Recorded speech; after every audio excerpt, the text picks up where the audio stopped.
Hello everyone, आज की class में आपका स्वागत है। आज हम लोग क्लास 10th के प्रश्नावली 9.1 का क्वेश्चन नंबर 10 सीखेंगे। क्वेश्चन नंबर 10 ये बोल रहा है कि एक 80 मीटर चौड़ी सड़क के दोनों ओर आमने सामने समान लंबाई की दो खंभे लगे हुए हैं।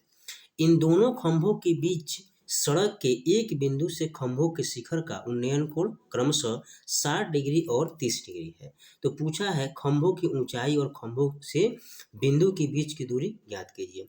तो सबसे पहले हम यहाँ पर मानते हैं, क्वेश्चन में आपको दिया हुआ है कि दो खंभे, मान लेते हैं कि BD यहाँ पर रोड है, ठीक है, और आमने सामने AB एक खंभा हो गया और AD एक खंभा हो गया। दोनों का लंबाई क्या है? समान है। हम यहाँ पर मान लेते हैं कि माना खंभे की लंबाई बराबर h, तो यहाँ मानते हैं माना खंभे की लंबाई बराबर कितना हो जाएगा? h, ठीक है। तो यहाँ पर ना हमारे पास खंभा 2 है, ED बराबर AB बराबर h, ठीक है। और माना कि यहाँ पर सड़क में C एक पॉइंट है जहाँ से उन्नयन कोण कितना है? एक 60 डिग्री है और दूसरा उन्नयन कोण कितना है? 30 डिग्री है। तो हमको निकालना है खंभा की ऊंचाई यानी x का मान, और हमको निकालना है यहाँ पर कि ये जो बिंदु आपका C पॉइंट है यहाँ से दूरी कितना होगा। तो सबसे पहले हमको दिया हुआ यहाँ पर पूरा का लंबाई 80 मीटर, तो हम मान लिए एक का लंबाई हो गया x और दूसरे का लंबाई कितना हो जाएगा? 80 माइनस x, ठीक है ना। तो यहाँ पर हम मानते हैं कि माना CD बराबर x, BC बराबर कितना हो जाएगा? 80 माइनस एक्स, 80 माइनस एक्स। यहाँ पर हम लिख सकते हैं पुनः माना, ठीक है।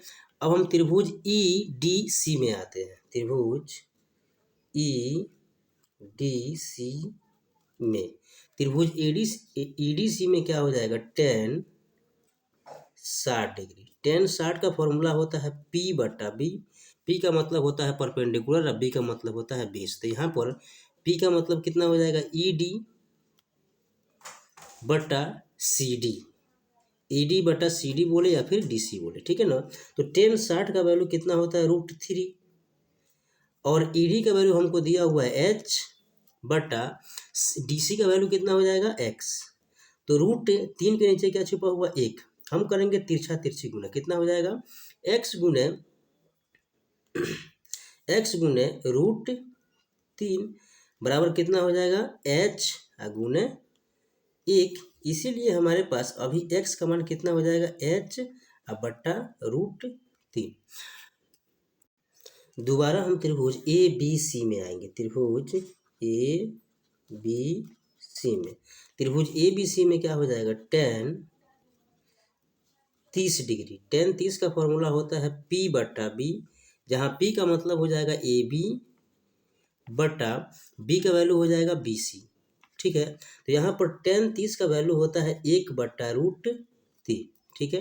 AB का वैल्यू है H/BC का वैल्यू है 80 माइनस x, ठीक है। अब यहाँ करते हैं तिरछा तिरछी गुना। तो कैसे हो जाएगा कि 80 माइनस x गुने 1 बराबर h गुने √3। अब यहाँ हम x का मान रखेंगे, तो 80 माइनस x का वैल्यू यहाँ पर दिया हुआ है h/√3, तो h/√3 बराबर इधर है h और √3। तो यहाँ पर कितना हो जाएगा? माइनस, उधर कितना हो जाएगा? प्लस। तो यहाँ पर लिखेंगे कि 80 बराबर h√3 प्लस h/√3, ठीक है।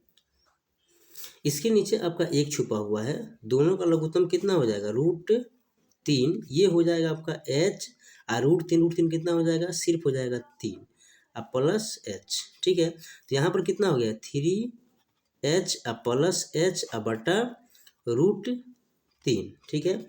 यहाँ पर ऑलरेडी हमारा 80 है, ठीक है, 80/1 है। हम यहाँ कर लेंगे तिरछा तिरछी गुना। तो कैसे हो जाएगा?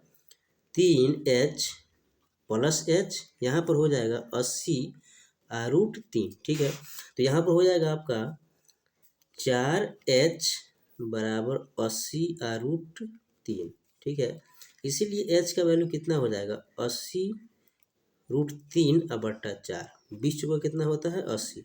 तो हमारे पास h का मान कितना आ गया 20√3। इसलिए हम कह सकते हैं यहाँ पर खंभा का ऊंचाई यानी h, खंभा का ऊंचाई यानी h का मान कितना हो जाएगा 20√3 मीटर। अब हमको निकालना है x का मान और 80 माइनस x का मान। तो यहाँ पर ना x का मान ऑलरेडी हमने निकाला हुआ है, x बराबर h/√3, ठीक है। तो h का वैल्यू कितना हो जाएगा 20√3/√3 ऑलरेडी है, तो कितना हो जाएगा आपका √3 कैंसिल, कितना बच जाएगा 20। तो हमारा x का मान कितना हो जाएगा 20। इस तरह से हमारा DC का मान कितना हो गया, DC बराबर 20 मीटर, ठीक है। ठीक उसी प्रकार से आपको ने यहाँ पर ठीक इसी प्रकार से आपका BC बराबर कैसे निकलेगा, BC बराबर 80 माइनस x, ठीक है। तो 80 माइनस x का वैल्यू कितना हो जाएगा 20, तक कितना निकल जाएगा 60।